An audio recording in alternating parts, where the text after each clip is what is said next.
The 17-month-old had burn marks on his fingers and toes and ultimately died from a broken back.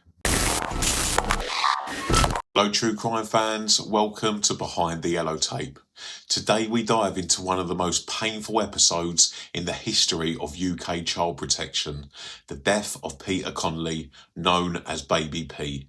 This case, which reached the public consciousness in 2008, did not just expose unmanageable cruelty, it revealed a catastrophic collapse of the very safety net meant to protect the most vulnerable.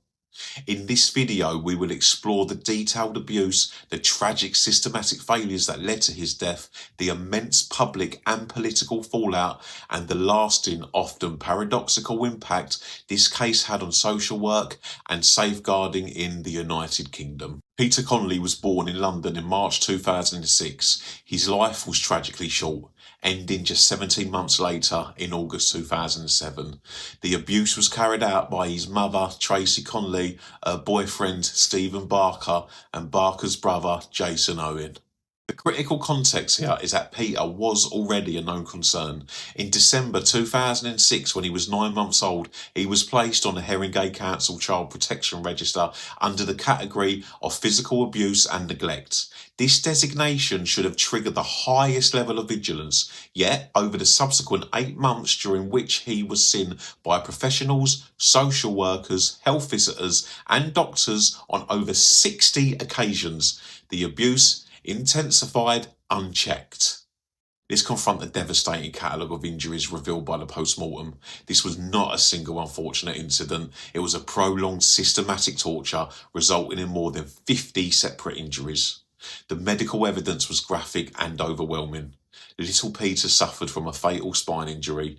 The ultimate cause of death was a fracture and dislocation of the thoracolumbar spine, essentially a broken back.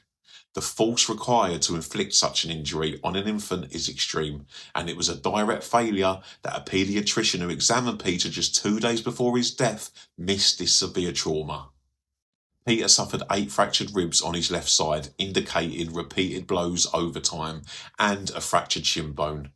He had a torn frenum, which is the delicate tissue connecting the upper lip to the gum, which is medically indicative of a forceful, violent blow to the mouth. This was compounded by severe bruising and the discovery of a missing tooth in his colon, a chilling sign of the violence he had endured. There was evidence of utter neglect and deliberate harm, including cigarette burns on his fingers and toes and multiple fresh and healing bruises across his small body. The abusers even smeared chocolate and cream on his face in crude attempts to conceal these injuries from visiting social workers. The cruelty was sustained and the attempts to deceive professionals were constant, yet the system was repeatedly, fatally convinced by the lies. The question that horrified the nation was, how could this happen? Peter's case occurred in the same North London borough of Haringey that had failed to protect 8-year-old Victoria Climby 7 years earlier. The serious case reviews that followed confirmed an inexcusable systematic failure, citing poor practice across every agency. Professionals, including police and social workers, were too willing to accept the implausible explanations given by Tracy Conley for Peter's injuries, failing to probe deeper or challenge inconsistencies. Information sharing was fragmented.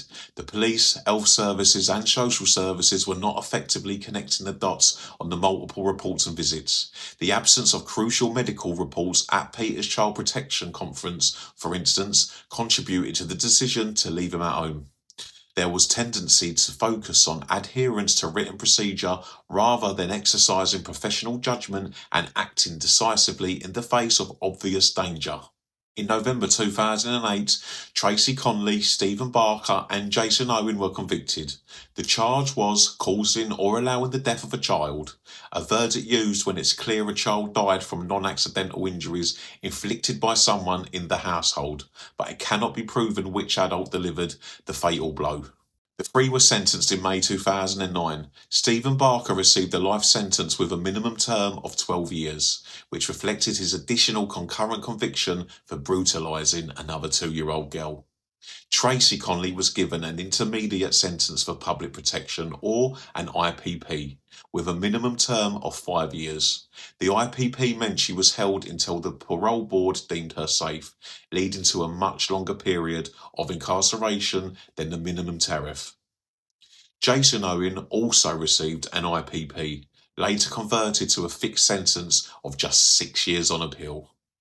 The publication of the details of Peter's injuries and the failures of Haringey Council unleashed an unprecedented wave of public fury, particularly from the media, which became known as the Baby P effect.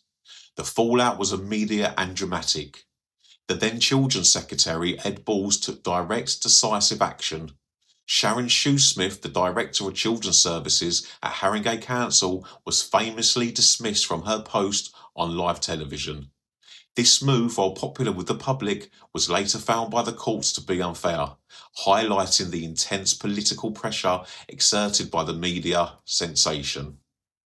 Several social workers involved in the case were also disciplined and dismissed. The message was clear. There would be zero tolerance for systematic failure. The government commissioned a second inquiry led by Lord Lammin. The 2009 report, The Protection of Children in England, a progress report, recommended decisive action to strengthen accountability and improve multi-agency working. Key legislative and policy changes followed, including increased referrals and child orders. The Baby P case led to a massive and immediate spike in referrals to children's services from other agencies and the public, often doubling in some areas.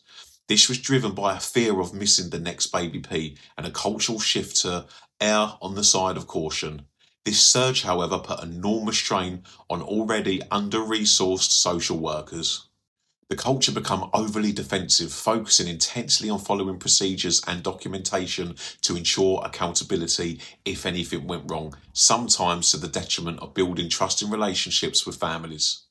A government task force was established to address the recruitment, training and retention of social workers, acknowledging the demanding nature and high turnover in the profession, a problem exacerbated by the public denigration social workers face after the case. While the system became hyper-vigilant, the Baby P effect also created a profound and challenging legacy for social work. The huge increase in referrals meant social workers were spread thinner, sometimes making it harder to identify the needle in the haystack, the genuinely high-risk case, amidst the rising tide of lower-level concerns.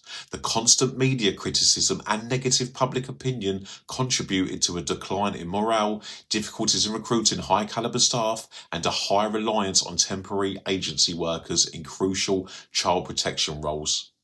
Peter Conley's death has therefore a dual legacy. It forced necessary fundamental changes to accountability and interagency practice, but it also placed immense ongoing pressure on the frontline professionals tasked with preventing the next tragedy. Thank you for listening today, and remember, stay behind the yellow tape.